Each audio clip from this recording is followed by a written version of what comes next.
All right, this is John Cola with OKRaw.com. Today we have another exciting episode for you, and I have Dr. Rick Dina, my friend, here with me today to answer a very important question I know might have been on your minds and has been on my mind, but now I got a doctor to explain actually my opinions, or more than my opinions, actually the facts and the truth to this matter here. I've been knowing Dr. Rick Dina for, I don't even know how long, Rick, like 20 years? Yeah, a little over. I think we met in 1998. Yeah. I think it was at the San Francisco Living Foods Group. John got up and he was selling this press. This cool press. And you still got it. I still have it every year, or not every, several times a year. I don't use it all the time, but every time I do a juice fast or something, and I make vegetable juice and I press out the extra pulp, it comes in handy all the time. So, yep. Cool. But yeah, anyways, I've been knowing Dr. Rick a long time, and I definitely subscribe to what he teaches, and many of you guys may not know about him, and you guys should, because he's been doing this a long time. He's been actually into a raw foods diet 31, actually almost 32 years now. And him and his wife, or mostly his wife and him, have wrote a book here that I would recommend for you guys. Actually, this is the best raw food book that I recommend to people because it has a nice balanced approach. You know, many of the approaches in raw foods, in my opinion, can be quite imbalanced, in my opinion, whether it's too much fruit or too much vegetables or too much fat and all this kind of stuff. But this is a good balanced approach, and it's not just Dr. Rick and his wife, Dr. Karen, don't give like a one-size-fits-all, like you got to do it like this. They give you like a range depending on, like, you know, on you specifically and what you need and all this kind of stuff, right? And the other thing I want to say about Dr. Rick is that he also does consults. So should you need help on your raw vegan program, you know, he can help you. You know, I get my blood tested, and Rick will sit with me and go over it to make sure that I'm dialed in. I'll put some links down below where actually I went over my blood test with Dr. Rick, and also another video I did with Dr. Rick about why you should get your blood test to find out where you exactly are at. But the easy way is just actually get this book and follow what you say in here, follow what they say, and then you should be on a pretty good path to, you know, well, let me say one thing. If you like science and you like facts and details, you'll love this book. If you love philosophy and you don't like science, you will not like this book. So just want to qualify that. It's for certain segments of the raw food population. But if that's you, you'll love it. Cool, Rick. So do you want to tell my viewers about you? It doesn't actually have recipes either. There's so many recipes out there, and we love making recipes, but you know, we stick to what we sort of specialize in.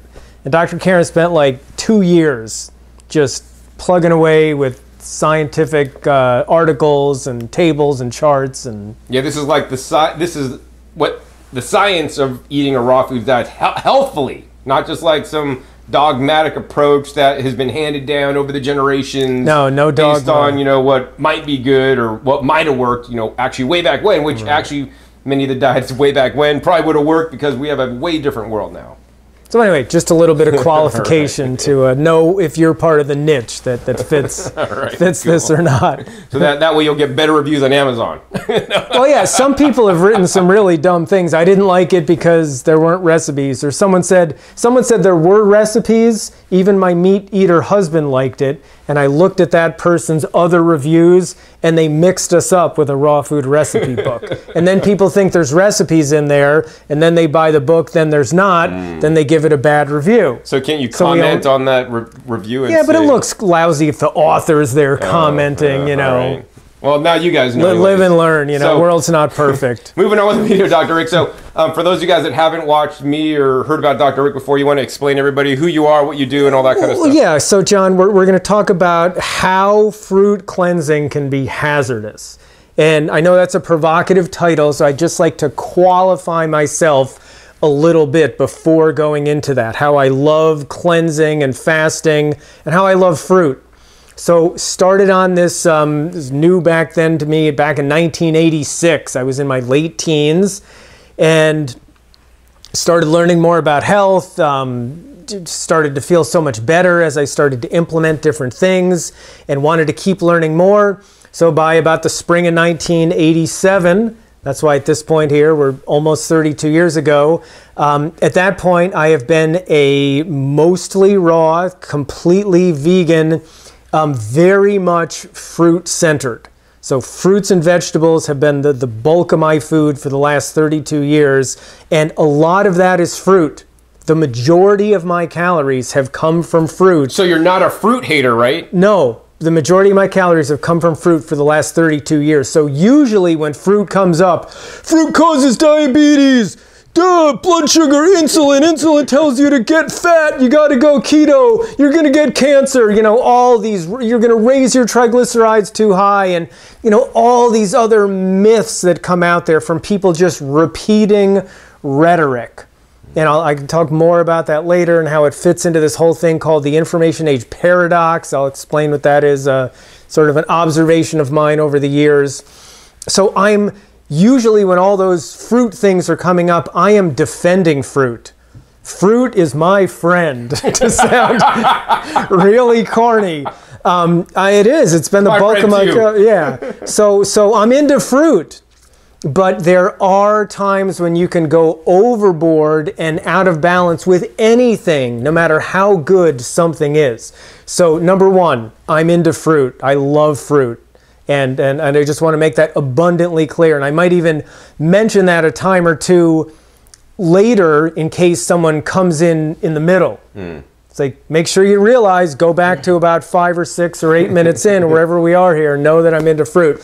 Number two, I'm into cleansing and healing and allowing the body to heal itself. So when I was 20 years old, living in my college dorm in the winter in Connecticut, where it was really cold, I water fasted for 14 days. I was young and enthusiastic and kind of reckless, not the best way to do it, but my God, did that change so many things for me. So years later, I spent 4 years on staff at True North Health, a place that many of you may have heard about, supervising fasting patients. So people wouldn't eat for days or weeks at a time, and diabetes, hypertension, cardiovascular disease, autoimmune diseases, and other various issues would resolve.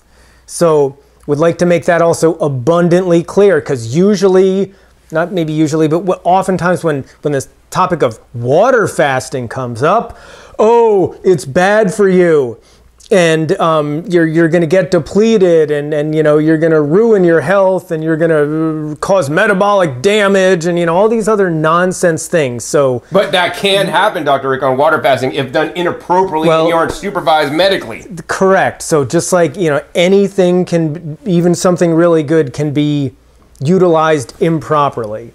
So fruit's my friend and fasting is my friend. Both of those things are near and dear to me, both personally and clinically. So having said that, let's, why don't we get into it here? Yeah, so I want to say also, you know, I love fruit too. I mean, fruit has been also the majority of my calories over the last 23 years now that actually I've been eating a raw foods diet. Although I will say as of late, you know, I'm trying to reduce a little bit more of my fruit and eat a lot more vegetables to take the place, and that gets even more difficult. So I actually end up by doing that by juicing. So I end up juicing a lot more vegetables than I ever used to, and eat a little bit less fruit than I used to. My goal is to have like 1 solid fruit meal a day, but no more. And when I was younger, I'd maybe do 2 fruit meals a day, and now I kind of feel, for me, where I'm at, that's a little bit too much. So anyways, let's get into this episode, Dr. Rick. So Dr. Rick, why can fruit, detoxing with fruit be dangerous? Okay, so done properly, it's awesome. Now, first of all, this is a little bit philosophical, but also there's a lot of good solid science behind it. Fruit or herbs or vegetables or some powder that you drink or any of those external things, although I'm going to make an exception in just a minute, for the most part, those things are not what cleanse your body. And I know people like to do liver flushes and gallbladder cleanses and all these different things. And in my perspective, especially with 4 years full-time supervising water fasting patients and seeing hundreds and hundreds of them, the most important thing to know is our body has the ability to cleanse and heal itself. And when you do things like stop using so much energy towards digestion, with water fasting as the ultimate example, ultimate extreme example of that, amazing things happen. People reverse diseases that were life-threatening that their doctors told them they would never get better from, etc. So the basic premise of why fruit is so cleansing, even though that's not really the correct term, is that fruit requires very little digestive energy. And when you're not using energy digesting food, your body has the ability to cleanse, heal, and repair itself. Actually, your body always has that ability, but when you're using up the energy toward digestion, that cleansing ability can't really express itself. So if somebody starts eating more fruit, or they eat exclusively fruit, and maybe they're at a calorie deficit, they've taken the amount of energy their body's using toward, let's see if I can look in the camera here, toward digestion from hamburgers, hot dogs, and that stuff, and then there's not much left for cleansing. When they bring down the digestive energy utilization, the ability for the body to cleanse and heal itself increases, or the expression of that increases. And then fruit is also full of lots of great nutrients that help support liver detoxification. Fruit's nice and watery. It's full of fiber, and fiber can help bind to toxins, especially those in your bile, coming out of your liver in your body. And so with that as a package deal, your body can do a lot of great things by eating a fruit-centered diet. Cool. And so that's awesome. So fruit is basically more cleansing than what most standard Americans are eating, because they're eating hot dogs and fast food and junk foods and even processed vegan foods, tofu, turkey, and diet cheese, and all these things, right, are a lot harder to digest than fruit. So fruit really is cleansing, right, doctor? Well, yes and no. Literally, it's not technically. Literally, it's the body that gets the credit, because we're taking less energy. It's allowing the body's cleansing abilities to express themselves. Right, sure. Not fully. You know, water would do that even better. And by the way, there's a night and day difference between eating just fruit and a water fast, too. Night and day. There's a bigger difference with that than there is between a cooked vegan diet and a raw fruit-based diet. Huge difference, a whole other world. All right, so anyway, so the problem comes in, though, when we hear things like vegetables will slow down the cleansing process. Well, aren't like juices, fat, like cleansing or detoxing as well? Well, same idea. And you could argue maybe to a greater extent than the whole fruit, because your body doesn't have to deal with the fiber, so a little less digestive energy, a little more cleansing expression. You could argue on the other side too, as I just mentioned, that fiber binds to bile. Bile is something that your liver produces and excretes in your intestines, and a lot of toxins get excreted into bile. So when you're eating the whole food and you have fiber going through your system, the fiber binds to the toxins in the bile and helps to bring it out of your body. So you could debate either way, but here's the good news. Both do an extraordinary job. You know, who's cooler, me or John? I think we're both pretty cool, so, you know, it's hard to go wrong. Right. So maybe, I mean, so each person might be better for doing a juice fast, or maybe doing a fruit cleanse, right? Sometimes. Sure, either one could work.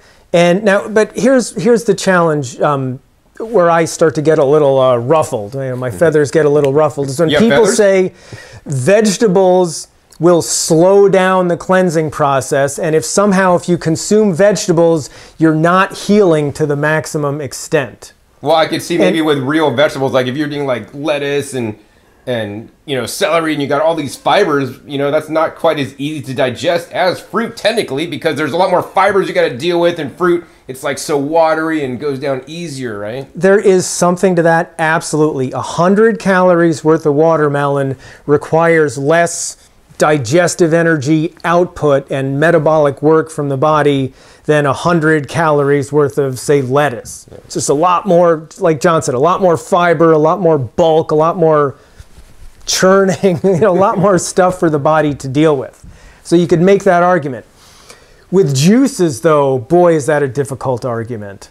Okay, so if you are, let's say, consuming just watermelon for a while, and now you add vegetable juices, many considerations here, but I'm going to suggest that you have actually now enhanced your body's ability to cleanse itself.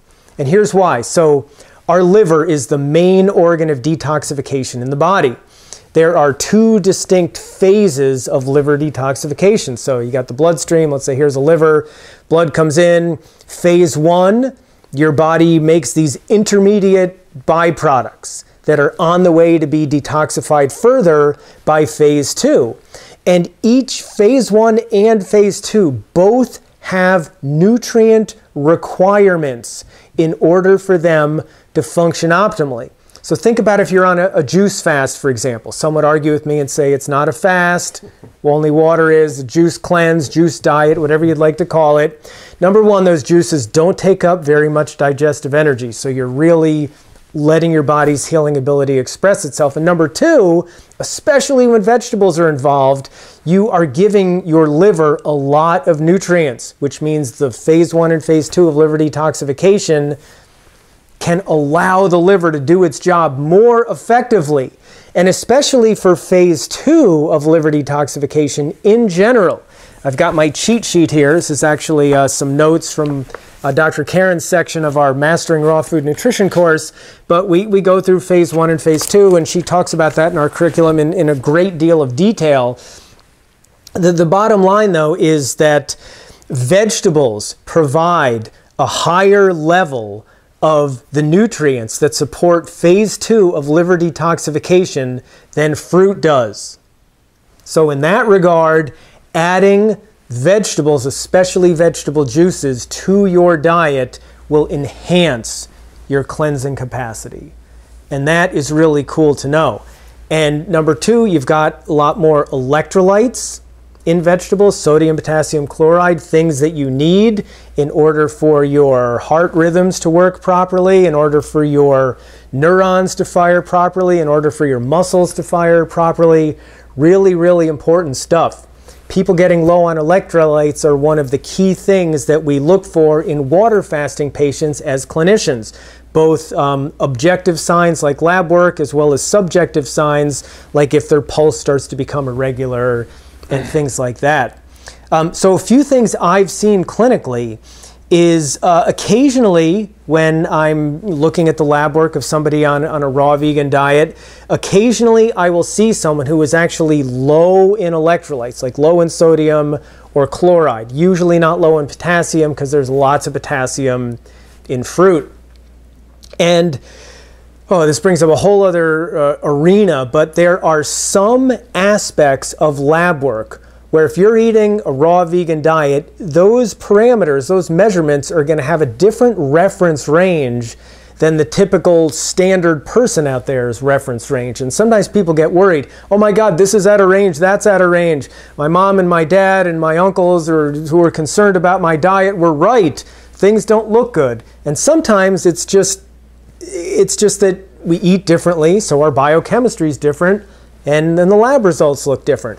Other times, though, I mean, human physiology only has so far of a range. So other times, things still need to be in the normal range. And with things like electrolytes, you need to be in the middle of the range, unless you're on a water fast, the only major exception I can think of.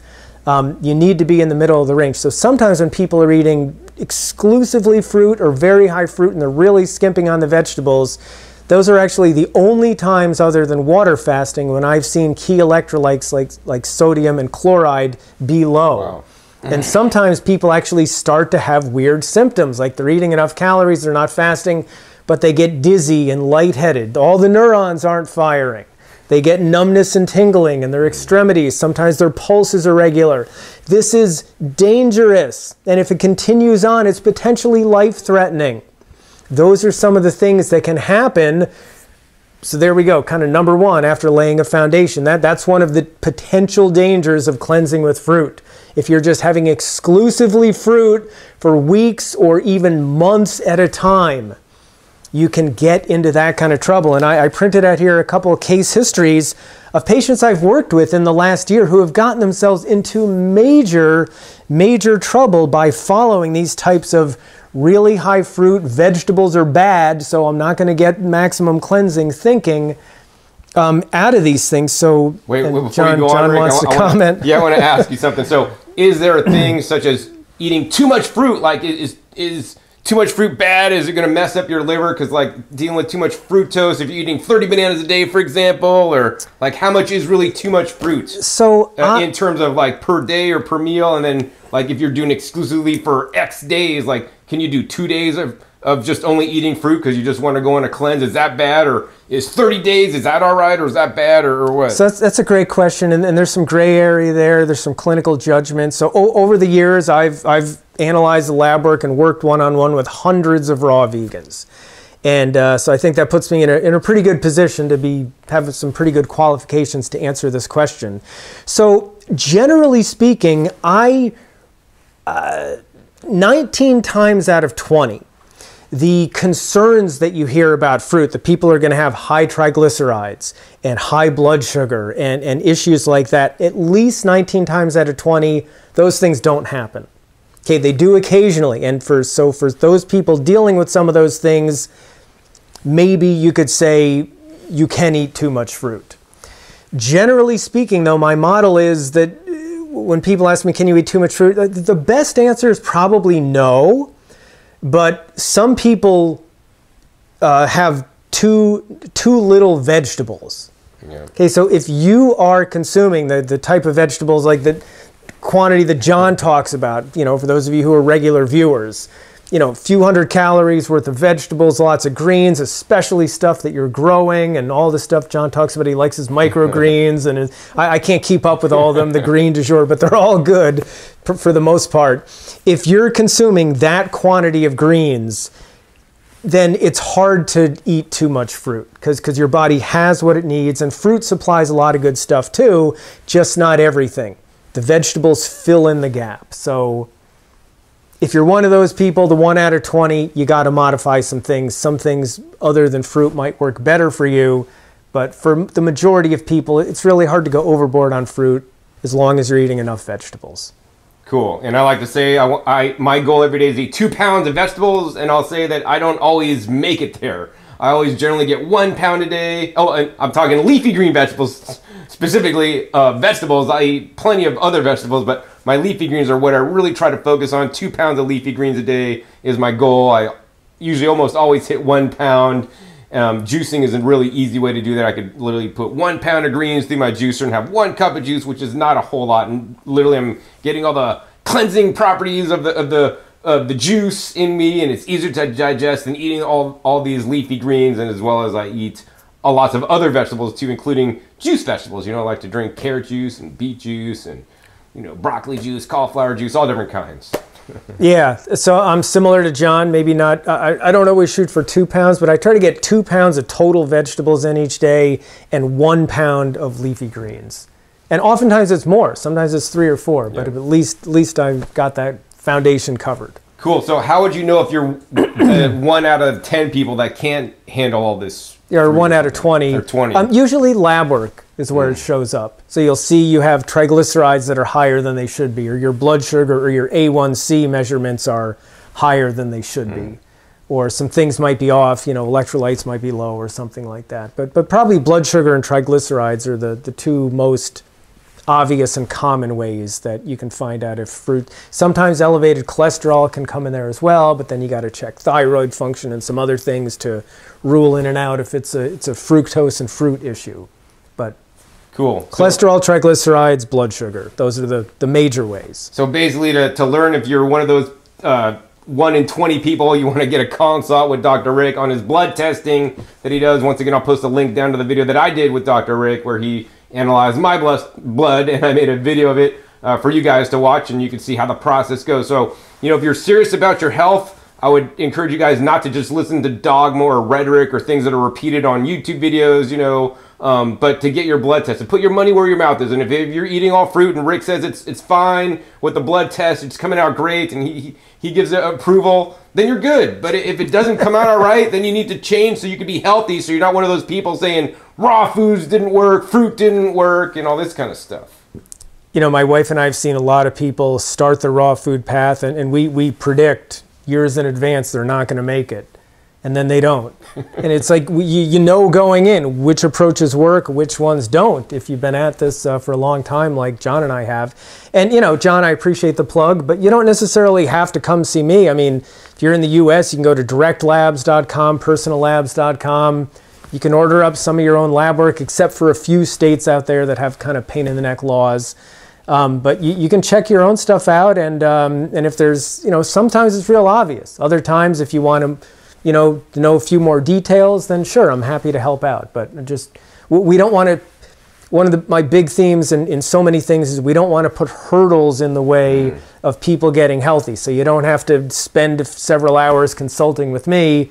You can just ask your doctor on your health plan for some basic lab tests, and you can learn a lot just from that, just by looking at the reference ranges and looking at your numbers. I think a better way just to be eat a good amount of fruit, but hey, eat some vegetables or juice some vegetables too to get those in you, because that's definitely the way to go. So, Dr. Rick, what are these? What are you going to talk about next? Yeah, so here's a couple case histories where people were in the model of fruit's the best way to cleanse, and somehow, and I don't even know all the reasons. I mean, sometimes I read this stuff, and other times I find it painful reading things that say ridiculous things like vegetables are going to slow down cleansing.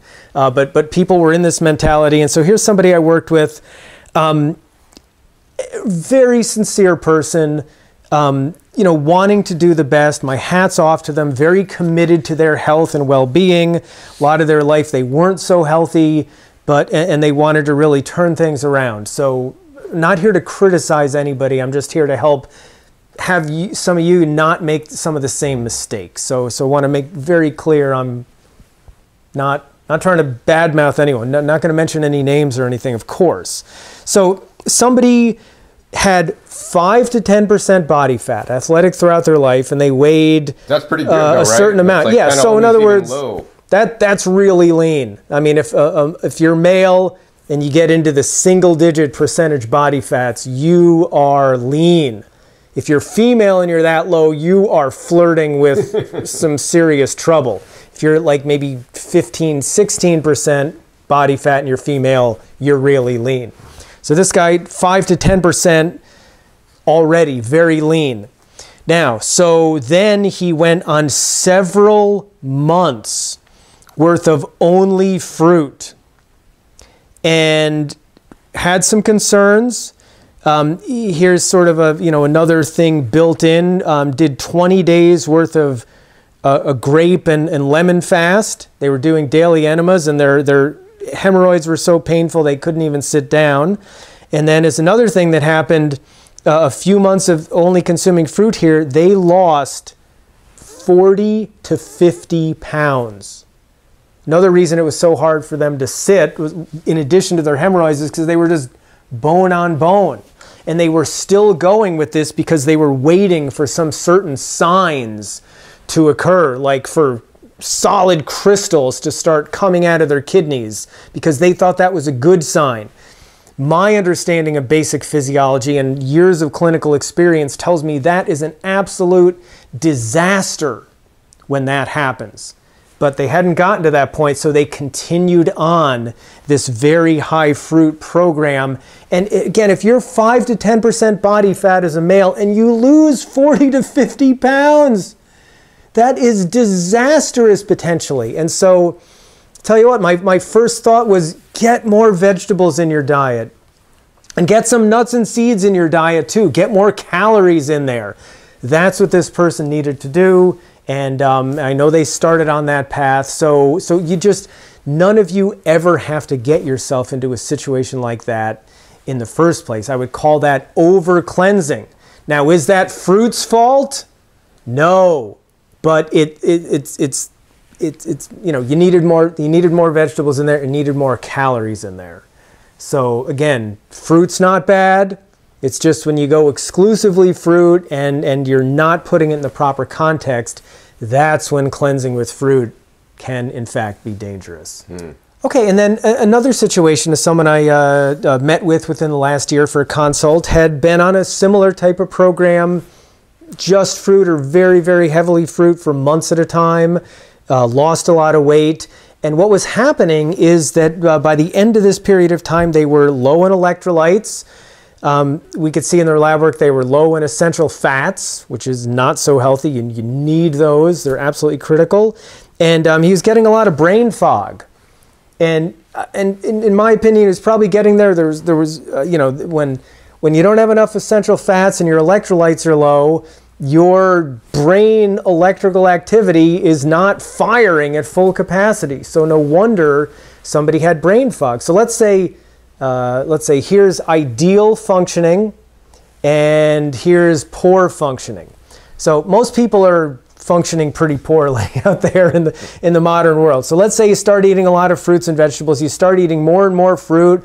It's light, it's easy to digest, it's delicious, it makes you feel good, your body works better. So you start functioning really, really well. But at some point, if you're not consuming enough vegetables and you're not consuming enough calories and you're low on electrolytes and you're low on essential fats, as your fruit intake increases, your functioning starts decreasing again. Not because you're toxic, right? That's when you were down here in the first place. So you've cleansed, you're functioning well, but now you're functioning more poorly because you're lacking essential nutrients. And the thing is, with both of these case histories, these guys were really committed to their health. It's so commendable. Off the recreational drugs, off the junk food, off the animal food, off the processed stuff. Very committed, and my hat's off to them, and it's so great. So they were doing so many things well, but making really one or two major key mistakes. Not enough calories and not enough nutrients, or not enough vegetables, which supply a lot of key nutrients in much greater abundance than fruit does, therefore filling in the gaps, and just extending the whole thing for too long. I guess that's three things altogether, and those things are what got them into trouble. So if you can just say, I mean, if you want to have fruit only for a few days, Watermelon Island or whatever, go for it. But just don't do it for months at a time. So how Maybe long? even a week or so. How long I don't know. Is too long? Like, if people just want to get to that edge where they're doing the best and then they need to back off and then just like do vegetables, right? What is that? How long? I mean, I have water fasted for 14 days at a time. Or recently I just finished up 4 or 5 days of water fasting and about 10 or so days of juice. I kind of mixed back and forth a little. And so let's just say with water, I've seen people fast up to 40 days just on water.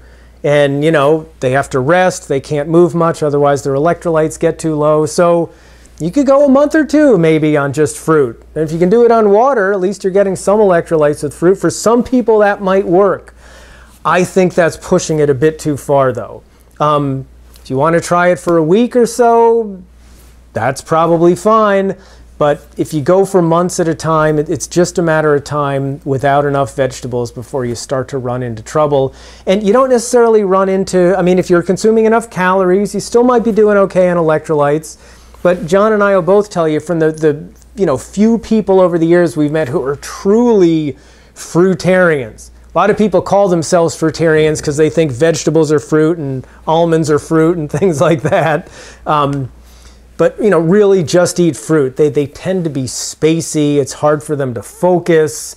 They're not grounded. You talk to them about something and then they're on another topic. They just can't stay focused on one thing. So that's not good. And I'd love to see those people just add a few vegetables into their diet, maybe a little more fat, few nuts and seeds.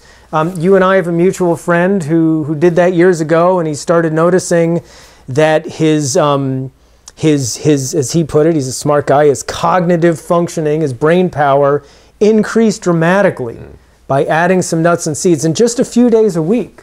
Kind of went every other day was no concentrated fat, and on the other days he would add a little bit. Dramatic improvement in brain function. Whether that was more electrolytes, more essential fats, not really sure, but so, here's an analogy I used to use when my wife and I taught our curriculum in person. So she was in the next room waiting to give her presentation while I was teaching to our group of students. And I'd have Karen come out and I would give her a hug. It's like, oh, that's nice. I'm hugging my wife, I'm rubbing her back, I'm telling her she's awesome and I'm glad we're married and all that kind of stuff. And that's a really nice thing. But then I wouldn't let go. So now it's been like 30 seconds and she knows that she has to start lecturing in 20 minutes and she wants to go review to make sure she does a good job. And now a minute's gone by and she's getting mad at me. She's squirming. She's trying to get away, but I'm grabbing her. I'm not letting her go. So now let's say it's 2 minutes. Is that too long to give her a hug. It depends on the person. Some people like long hugs and some people don't. But then there's 30 students in the room too, and they want me to get on with the lecture. Probably too long. So that's probably too long. Does that mean hugs are bad? No, they're great. But that's, okay, too much hugging, not enough teaching, not enough letting my wife get ready to come teach her program. You know, she has to come teach about phase 1 and phase 2 of liver detoxification and acid-alkaline balance and the other stuff she likes to talk about. So my analogy, hugs aren't bad, but you can go overboard. Fruit's not bad, you can go overboard. You got to take the whole picture and see how all the things fit together. Because, and the reason I'm bringing all this up is my concern is when people go on these extreme programs that are out of balance, then, you know, a year or two later they're paleo, or now they're ketogenic, or they're whatever else is trending at the time. And then they say, my raw vegan diet didn't work for me. Raw veganism is bad. I wasn't getting enough protein. They make these errors of attribution. And then other people who are kind of fearful of a raw vegan approach see that and say, oh yeah, I'm not even going to bother with it because look at all the problems these people have had. So there's an ever-growing community of defectors out there. And they took a defective approach. That's why they've defected, right? So you can take a rational approach and get the benefits, all the benefits these people were getting without the drawbacks, and maintain it for a lifetime and have a super high level of health. And that's what people like my wife and I and John and other people, that's what we want for all of you, because we know how much this stuff has enhanced our own lives. And, you know, we want you all to be healthy, because when you're healthy, you feel better, you're nicer to other people, you're leaving a lighter footprint on the planet, a lot of animals are happier, you know, just so many things are so much better in the world. So fruit's great, vegetables are great, juices are great, blended food's okay, you know, let's just don't let all the people put all these hurdles in your way that there's only one way to, you know what, I'm even gonna say this, don't take it out of context. Cooked food is okay. Oh my God. Look, I'm 90% plus my calories come from raw food for the last over 30 years, but I eat some steamed vegetables in the winter. Not so terrible. You know what? People go from conventional eating to a whole food, mostly cooked, plant-based diet. And all sorts of incredible things happen. They reverse their hypertension, they reverse their diabetes, they get off their medications, they reverse autoimmune disease. A lot of the same things I would see with fasting, just happens a lot faster with fasting. Those are incredible things, but some people tell you cooked food is poison. You can't have it, you're gonna be unhealthy. Vegetables are terrible, you can't blend your food, you can't juice, you're gonna lose all the polyphenols, you're gonna lose all the nutrients. Oh my God, you can't eat after dark. Oh, this doesn't combine with that. Oh my God, no wonder people give up. Set yourself up for success, not for failure by putting all this stuff on loading all this difficulty on you. So people can go on a whole food cooked diet, all sorts of great things happen. John and I think that when you eat more raw food and less cooked food, you can go to higher levels of health, a higher degree of excellence. You start to become a 2nd, 3rd, and 4th degree black belt instead of a 1st degree black belt. And you're still kicking everybody else's butt. Yeah, if you're a 1st degree black belt, you're kicking ass, literally and figuratively. There's nothing wrong with that.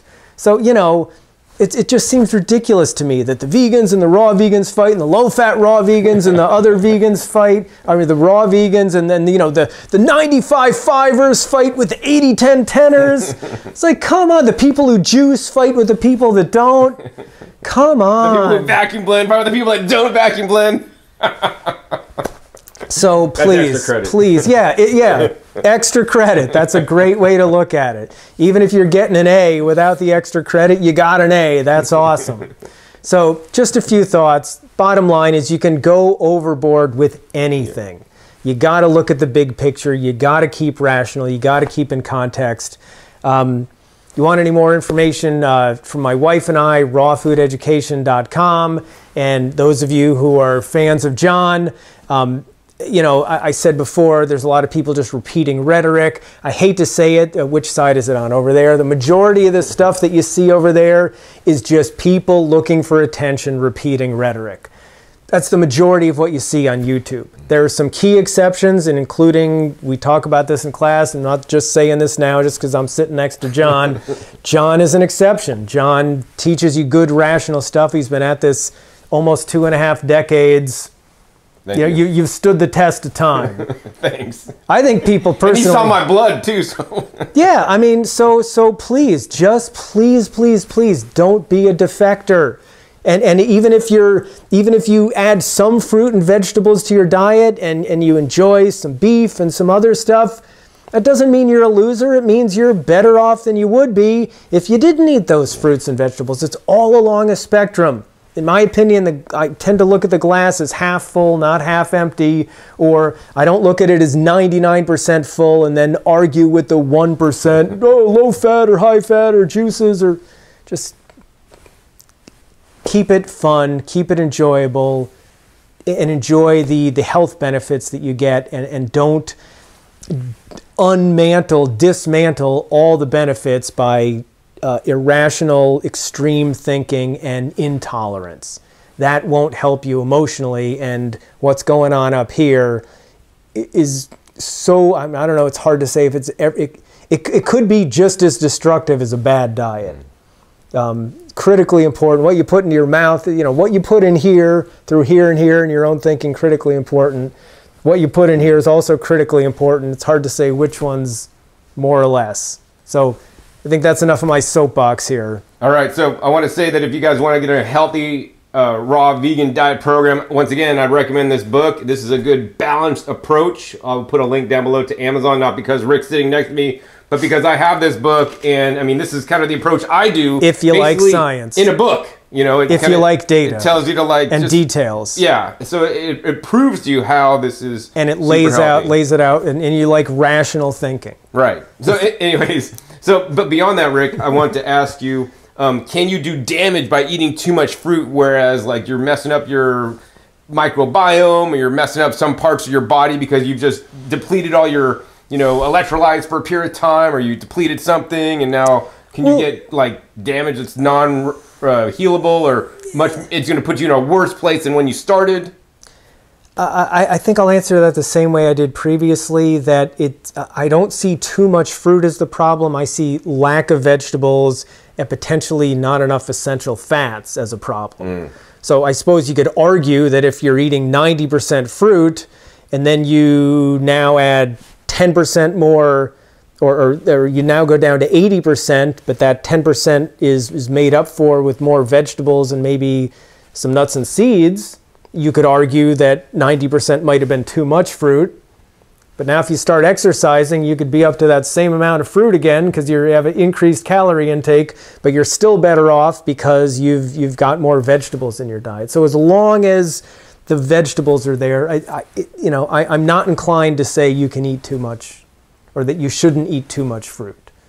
I mean, as long as you got your essential fats covered and general fat intake covered, and whole long story there, and as long as you're good and solid, following the types of recommendations people like John and I recommend for vegetable intake, as long as you got that covered, for most of you, 19 out of 20 of you, eat all the fruit you want and enjoy it.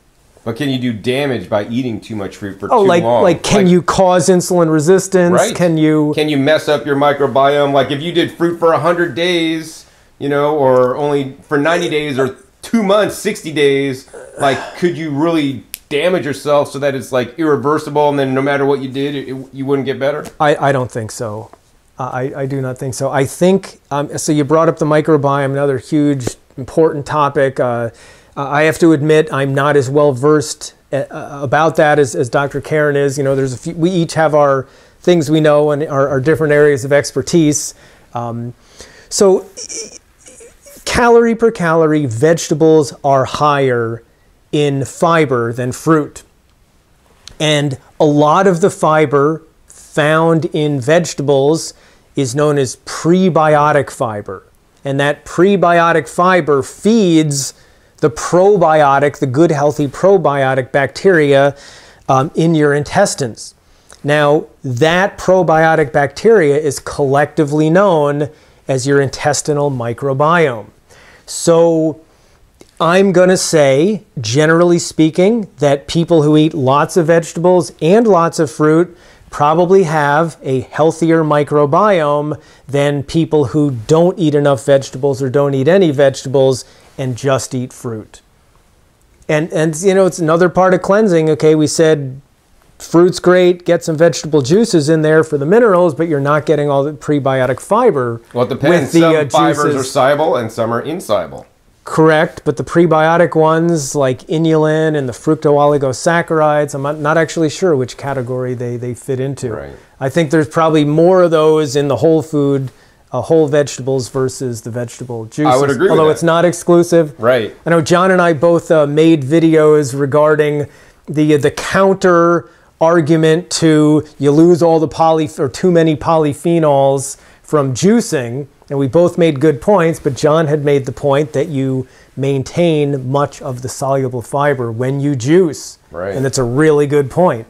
But yeah, what fiber is better? Soluble. It's all good, so I don't juice exclusively, live on a juice diet. No. I eat plenty of things, but you know, when I'm juicing jicama or when I'm juicing like yacon, I'm sure I'm getting, you know, some of those good things for my... Anyways, the point of the matter is, in my opinion, is that we want to have a varied diet because different microbes will eat different fibers on different foods. So if you only eat strawberries or only bananas, you're going to have bacteria that eats those fibers. But if you never eat, you know, broccoli or garlic or onions, you're not going to have the bacteria that eats those fibers. It's kind of like my layman's kind of like whole analogy, which may not be accurate, but you know, basically the wider the spectrum of different foods you could eat, the wider your microbiome, and consequently the healthier you are. So if you're limiting to fruit or certain kinds of fruit, you have a smaller microbiome that may be active versus if you eat, you know, I try to eat all different kinds of foods every different day. I have like a bigger spread of microbiome, I think.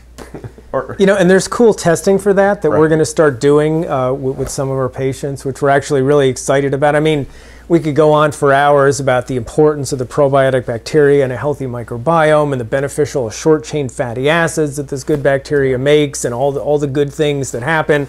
We go into detail that in our Mastering Raw Food Nutrition curriculum. But yeah, so eating vegetables is important.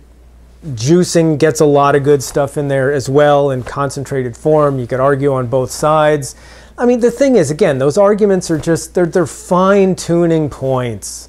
And, you know, if you're kicking butt, you're kicking butt.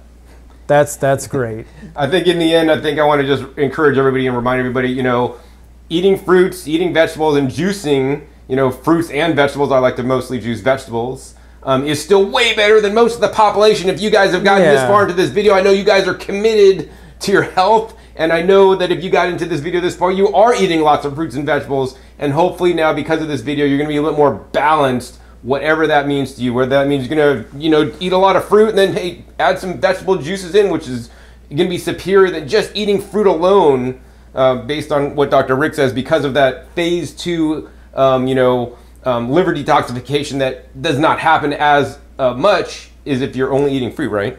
Yeah, and can I say one other thing?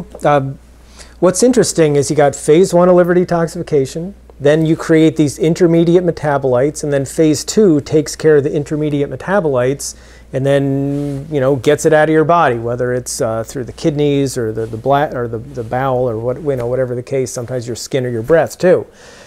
Those phase 1 intermediate metabolites are actually more toxic oftentimes than the original toxin. Wow. It's sort of like this. If you're cleaning out your closet, your house might look messier than it did before you started cleaning out. It's you know, the interim thing. So if you're not consuming enough vegetables to not supply phase 2 of liver detoxification with the nutrients that it needs to keep up with phase 1, you're going to have a harder time detoxifying. So that's just a little more detail about how adding vegetables can actually enhance detoxification as opposed to the rhetoric that says they'll slow it down and you should only eat fruit if you want to cleanse. Wow, so actually eating fruit could be actually bad, like because you're not doing the stage 2 to get all the toxins created out. And so, that's there's many aspects, many components you could argue. So in that regard, if you're only looking at liver detoxification, absolutely correct. You could also argue the vegetables are more fibrous. They do take up a bit more digestive energy, which means your body doesn't have quite as much energy to do other cleansing things. Well, that's why you do the juice, vegetable juice. Yep. So vegetable juice and fruit for the win. And do that for a while, but then eat vegetables. Don't do that for months at a time. Then eat vegetables to help support your microbiome more fully than you would just with vegetable juices and whole fruit, or just with vegetable and fruit juices. So there's a lot to consider. And a lot of people get on one bandwagon. They think they have all the answers.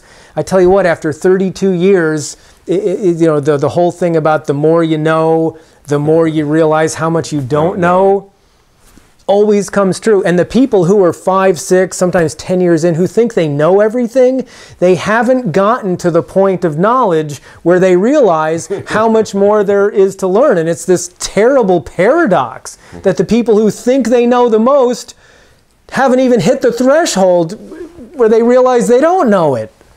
It's terrible. But they often have the loudest voices, and then again, the whole defector thing happens from there. So we want all of you to avoid that and maximize your health potential. So have a balanced diet, eat fruit, eat vegetables, and drink some juices. You know, what I like to do personally is I'll drink usually juice in the morning, in the afternoon, and then I'll have a big fruit meal, and then I'll have a big vegetable meal. My juice consists of usually mostly vegetables, with sometimes with a little bit of fruit just to make it sweet enough. That's pretty much what I do, and maybe you guys might want to try that too. What do you do every day, Rick? Typical day, I eat fruit and some greens during the day. Sometimes I make a smoothie. Occasionally I juice. If I could add something to my diet, I'd probably add some vegetable juices. Actually, now that it's the new year, that was one of my resolutions. Although I just recently finished juicing in water for a little while, so I'm just starting. But what I've been planning on doing is 1 day a week juicing, just making a couple liters or so of vegetable juice, drinking some right away, and then using the air seal lid things to have some the next day too. But pretty much fruit and some greens during the day, gigantic salad every night with some fat but not too much in the dressing, good mix of a balance of omega-6 and 3s. And it's a fruit and vegetable based diet with the little bit of addition of nuts and seeds. Yeah. And try to do it in a way that I thoroughly enjoy and covers the nutrient bases, and keep feeling good. Cool, cool. So if somebody wants to get hold of you or learn more or do your consulting or learn about the program that you guys give to educate people about the whole science and the whole truth about especially the phase 1 and phase 2 detoxification and everything you need to know about raw food so you are successful. If you go through their course, you will be successful. Yeah, as I tell people who we speak with on the phone or Skype about our program, people who go through our course, it's very extensive. It's not for everybody. If you love science, if you love details, if you want to have a real grip on not only the few things we talked about here, but hundreds of other stuff and see how it all fits together, you got a few hours a week for a whole year that you're committed to this, you'll be more educated than 99% of the raw food and vegan educators out there. So anyway, you can find out about that on rawfoodeducation.com. There's a Mastering Raw Food Nutrition tab up at the top. We don't have anywhere near as many YouTube videos as John does, but you can watch some of our YouTube videos. Over on the right-hand side, you can sign up for our email list to get our top 12 strategies for long-term success on a raw vegan diet. And then underneath that, over on the right-hand side, are links to our YouTube channel and Dr. Karen's blog, a few other resources there if you want to check things out. If you go to the Mastering Raw Food Nutrition tab, as of early 2019, we've got about 7 webinars that we've done over the last couple of years, that all of them at the beginning, they talk about our background. At the end, they talk about the details of our course. And you put them up? Yeah, they're all up there. Oh, cool. And yeah, so we do some of them live, but then a few weeks after they're live, we just put them up on our website. And in the middle 20 or 30 minutes is different sample teaching topics. And so if you watch those, you can learn a lot, and you can also get an idea of how we teach. Cool. So anyway, lots of good resources there, including a very extensive course for those of you who are interested in such things. And then for one-on-one consulting, you can go to rawfoodconsulting.com, And for those of you who want to, have a little more one-on-one guidance and help dial things in and see how you're doing, all that kind of stuff. You don't have to have lab work involved, but it's something I like to put in context and utilize because it's a helpful tool, whether it's with lab work or without. I help guide people that way as well. Cool. Yeah, and I would definitely recommend Dr. Rick. He's helped me in my life, in my health journey, blood test, and I would encourage you to reach out to him. I mean, he's a solid person. He knows his stuff, especially with him and his wife team. I mean, they're just they're inseparable, literally, because they each complement each other so that you have really some raw food experts on your side to help you out if you do get yourself into a situation, or better yet, consult with them before you get yourself into a situation so you be successful. Keep watching John too. Appreciate the plug, John, but you got good info as well. All right, cool. So that's pretty much it for this episode. If you guys like this episode with Dr. Rick and maybe even want to see Dr. Karen in the video next time, hey, please be sure to give this video a thumbs up. Also be sure to share this with other people you might think it would help on different Facebook forums or wherever you guys could share this to people to let them know the truth about, fruit and detoxing with fruit and how it could be good, but unfortunately could also be quite dangerous. And I don't want that to happen to any of you guys out there, right? Also be sure to click that subscribe button right down below so you don't miss out on my new and upcoming episodes. I'll be coming out about every 5 to 7 days. You never know where I'll show up or we'll be learning on my YouTube channel. Make sure you click the little bell so you get notified when my new episodes come out.